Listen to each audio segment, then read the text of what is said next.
Right off the bat, Stephen was able to make quite an impact for the CMC. He was eager to take on some of the more challenging projects that we typically assign student designers, such as event posters for the visual and performing arts music and theater productions held on campus. These projects allow for a little more freedom to experiment with different styles and techniques, while still staying within the guidelines of Graceland's visual identity. Two posters that really stood out were for the Spring Orchestra Concert and Stop Kiss Theater production, using creative interpretation that matched the context of both events. With the Bethany's Race logo, Stephen experienced what designers often face at some point or another. He came up with an initial logo design of a runner in vector format, using gradients to show depth, which was actually a technique he learned through working at the CMC.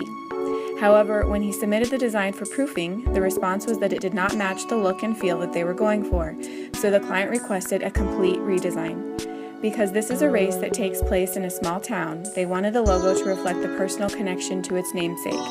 So they asked Stephen to incorporate elements in honor of Bethany, such as a graphic of Pablo, her stuffed penguin, as well as purple, her favorite color. While Stephen was more proud of what he came up with initially, the revised design matched the essence of Bethany and really ended up being an outstanding design.